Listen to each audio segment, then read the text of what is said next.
It's really important to talk about this as part of our womanhood, as part of this part of our lives where we are able to bear children or not able to bear children. You know, like we are so good at talking about some things, but this one is harder.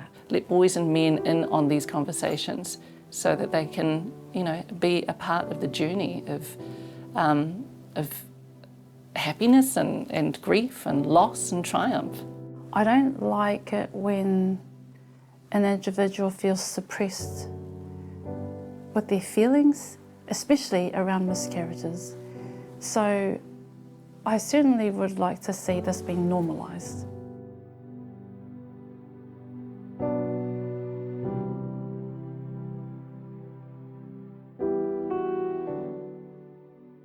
What we're helping families to do is to learn to live with their grief, to have something to hold, regardless of baby's age. What I'd like to see going forward is that these under 12-week families, that they do have the full range of support that over 12-weekers get. You know, you hear of heaps of people that their marriages break down and all that sort of stuff, and it's all just because they don't, there's nowhere to turn to, or if there is somewhere to turn to, you don't feel like you're allowed to.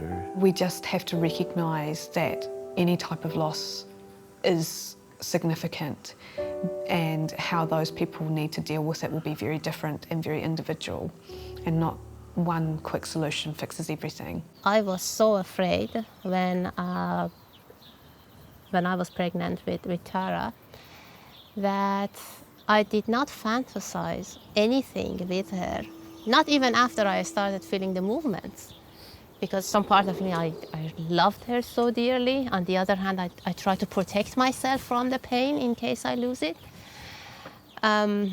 So yeah, that was my defense.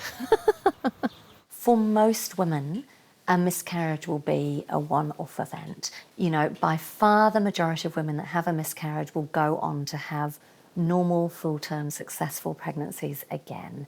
And I think when you're in the middle of a miscarriage, you've had a miscarriage, you're grieving for the loss of that pregnancy, it's really important to hold on to that piece of information, that this doesn't mean you're never going to have a baby.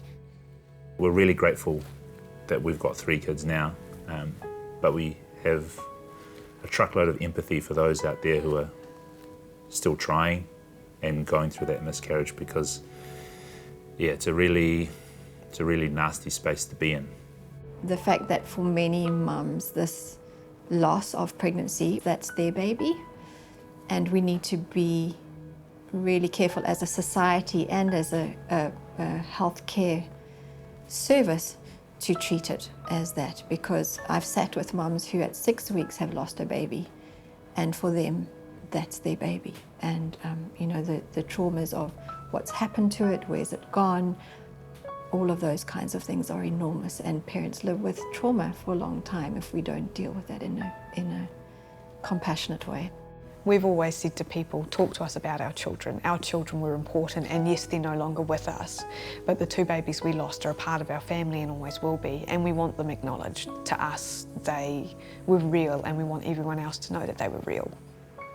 何もでもその人が悪いわけではないから、ぜひ全部の事実を一旦受け取って、それで絶対大丈夫っていうことを言いたい。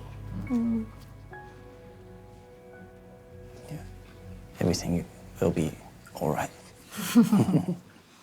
The one message that I want people to get is that don't blame yourself for a miscarriage. There are medical reasons why someone miscarries.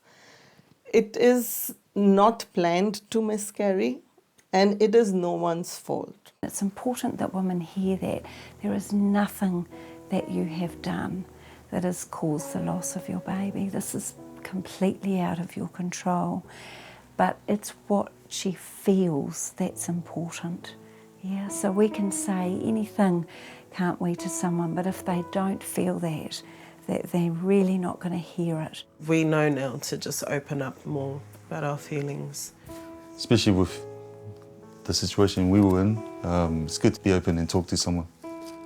It's not, it's not an embarrassing topic. It's not an embarrassing thing. It's good to open up and talk. Find a way to celebrate the baby as well. Yeah. We found several ways of doing that. We actually planted a camellia plant, little tree, that's going to flower in May, which is when the baby should be born. So it's a way of every time walking out in May at our house and seeing something there.